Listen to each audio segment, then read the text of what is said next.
Hello everyone, this is Chase from Chaser Guides, and we did the first two games, at least the American version of the second game, so might as well start with Super Mario Bros. 3. This game added a lot, and it's a pretty great game, so let's do it. Starting off, you'll actually see we have a world map now, and we're going to stage 1. Remember, the B button is run, hold it to run, and the A button is jump. You can also bounce higher off enemies by holding the button down when you land on them, which is new to this game, or actually technically it's new to the Lost Levels, but we haven't played that game yet. Anyway, mushrooms work differently in this game. Hit the block in the bottom left and it'll spit the mushroom to the right. If you hit it in the bottom right, it'll spit the mushroom to the left. It's different in this game than any other Mario game, so I thought I'd note that. Also, that's a Venus fire trap, which is basically just a piranha plant, but also it spits fire.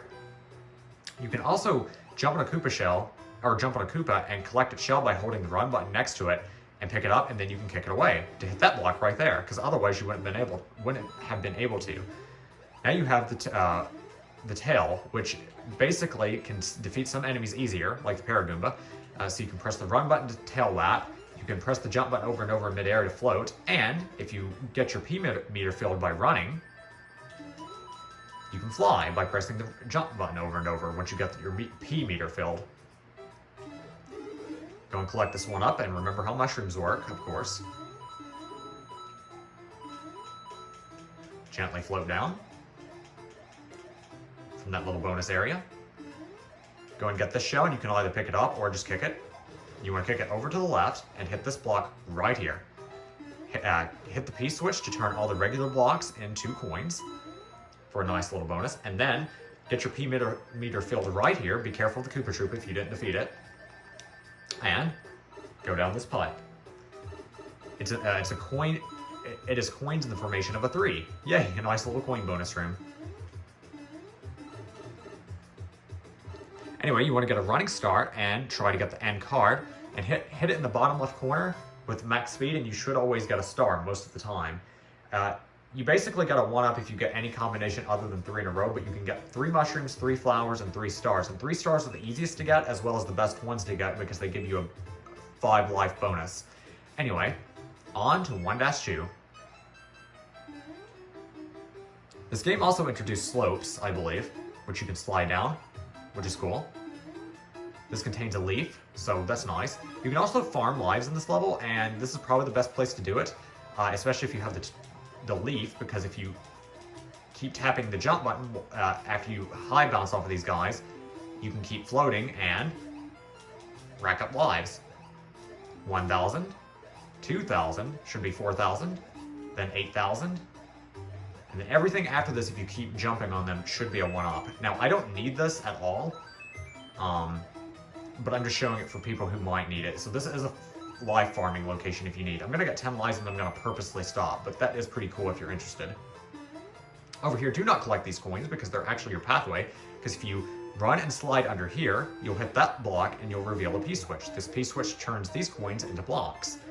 So go ahead and get into this pipe when the Venus fire trap's not peeking out, and wait for the P-switch to run out, and it'll turn these blocks back into coins. Wonderful. Get spat back out, and now you can collect these coins because it doesn't really matter anymore. Also, something about Mario Bros. 3 levels is they are exceptionally short, most of them, and there's a lot more of them per world. However, there's also no checkpoints, so that's very much worth noting. Don't expect checkpoints in this game. I don't think they exist in the slightest, at least in terms of the levels. Also, hit this block from the top left so the star spits out to the right. If you hit it in the top right, it's going to spit out into the pit. Also, stars in this game last a ridiculously short amount of time, so just be wary of that. They don't last long in this game. Anyway, 1-2 is done. On to World 1-3. This level has a nifty secret that I am definitely going to show you. Right there's a Boomerang Bro. They actually introduced the Hammer Brother variety pretty early this time. Boomerang Bros are, in my opinion, probably the easiest version of the Bros in this game, though. And basically, they have boomerangs, they can shoot 2 at a time, and they boomerang back and forth in a predictable pattern. It's a lot easier than Hammer Brothers, in my opinion, but don't worry too much about them. Anyway, get this Koopa, kick it to the left, and hit these blocks. Once it's cleared out, hit right here for an invisible, I think that's red or pink, music block, which launches you into a coin heaven. This coin heaven's interesting too because it actually does have a secret. I'd recommend collecting these first 2 sets of coins, and then once you do, I'd recommend building up your P meter, then flying up and hitting this block right here for a 1-up. Lovely. Just be wary though. I mean, it is an auto scroller, so eventually it'll scroll off screen and you won't be able to get it. Anyway, go back down. And we're close to the end of the level, but we're not actually ending this level normally. Also, a new variety of Paragoomba. This Paragoomba can actually fly properly instead of hopping at you, and it looks more like a normal Goomba, and it spits out regular or tiny little micro Goombas that stick to you. They don't hurt you themselves, but they make you really slow and they're hard to get off. Anyway,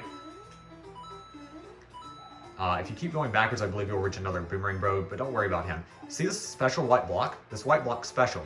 Hold down on it for an extended amount of time, so duck down, and you'll be in the background. And if you're behind these background objects, I believe you're safe from enemies. I don't really want to find out, but I believe if you're behind these background objects like this, you're safe from the enemies.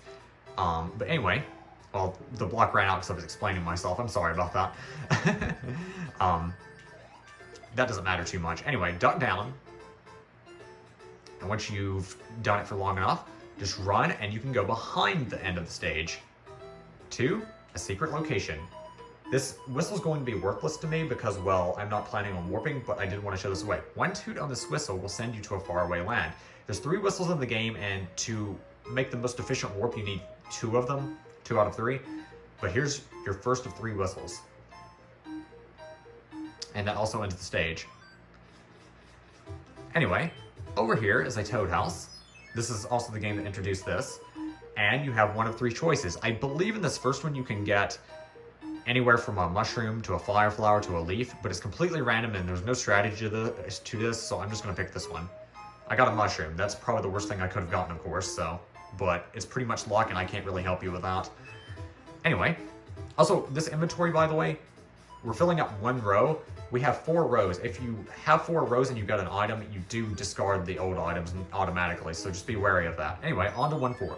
This stage is very special because it's the first auto-scroller in the series, and it also has a big secret. There's 2 extra lives in this stage also.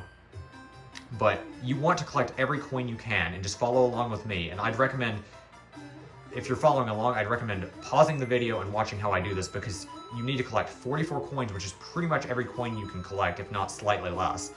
But you need to collect about 44 coins to get a secret mushroom house. Also, use that Koopa shell to hit this block if you don't have a leaf, but if you have a raccoon tail, you can just swipe it and get that 1 up there. That's the last 1 up of the stage.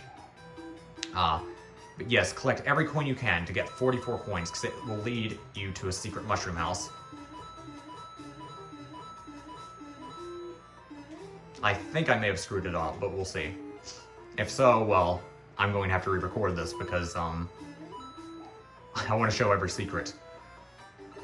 There's a Boomerang Bro over there, don't worry about him. This, unfortunately, is hard to get a running start, so you most likely will not get 3 in a row unless you did stage 1-3 normally. But anyway, your goal is 44 coins. Okay, luckily I did do it. Okay, so you can miss a coin at least. You can at least miss 1 coin, but you want to get 44 coins to make a white mushroom house appear. And this has one of the best items in the game. Hello, you found my shop of strange and wonderful things. And this has a single chest and it's a guaranteed P-Wing. Basically what the P-Wings are they're the raccoon tails, but for 1 level, they let you fly infinitely no matter what. Your P-meter is permanently filled. And then if you beat the level, you have a raccoon tail still. You just don't have the infinite P-meter. Anyway, but that's why you want to get 44 coins on 1-4. It's very important. It's not required and it's not even that important for competent players, but if you can do that, do it, because P-Wings are very invaluable. Anyway, this little spade icon on the map is a little mini game. Line up the pictures and get a prize. You only get 1 try. Basically, the way I do this is, basically, I try to do it when I see the icon I want going on the left edge of the screen for this top part. I don't always do it, by the way, but that's what I try to do. So that got me the mushroom, and then I do it in earlier increments for each succeeding one. So like this one I'll do slightly earlier and hopefully I'll get a mushroom. I messed it up though, so it's fine. This is actually really hard and I'm tempted to say it's somewhat luck-based, but I think there is some skill. And then the last part I do extra early, so like when it's in the middle of the screen. I still screwed it up. I actually got all 3 different ones, but basically, I think that's the same rule as the cards at the end of the stage. Line up 3 of those in a row, and if you line up like 3 stars, I believe it's like 5 up. The mushroom, I do believe it's slightly more lenient to do the mushrooms or flowers though. It gets progressively harder, but the stars are the best reward. The mushroom is the easiest one to do though. Anyway, there's a bunch of those, and I'll try to hopefully do it eventually. I might just spam the A button though, because I really don't care. I don't need the 1-ups. Anyway, on to Fortress. I need to start rambling. On to the Fortress. This is the halfway mark of World 1, and it actually has our first mini-boss, and we're going to see a lot of him. However, for this particular playthrough, I'm actually not going to see this first mini-boss because I'm actually going to do another secret. By the way, that's a fire flower, and you can go backwards in this game, unlike Mario Bros. 1. Also, Podoboos, I should mention Podoboos actually behave on an interval. They actually come out at set intervals. It's not random, like they can't do a quick hop or a slow hop. They always come out at the same set of time. These are Rotodisc, and they just basically circle around this orb in a predictable fashion. Do not pick up that fire flower, though, if you want the secret. Although, to be fair, I don't even know why they give you that fire flower other than extra hit point, because fire doesn't work on anything in the stage except the boss. Anyway, there's a dry bones, and it's basically a Koopa Troopa, except when you hit it, it crumbles and can come back to life. It's basically has infinite health. Right here's another leaf, and you definitely want it for the secret, because you don't want to go in that door if you want the secret. You want to build up your P meter, just watch out for the dry bones, and you want to fly up here. Once you're up on the ceiling, you want to search around for a door and keep pressing up on the D-pad so you can go through the door. And right there it is, for a secret little chest. This is the second of the 3 whistles in the game, and it completes the stage for you. There is one downside for doing this, however, and I'm going to mention that now. You see that gate with like the keyhole? That gate will not leave unless you beat the mini-boss, and you cannot re-enter the stage, by the way. Once you beat the stage, either from the whistle or beating the mini-boss, the stage is not re-enterable. That's true for all stages.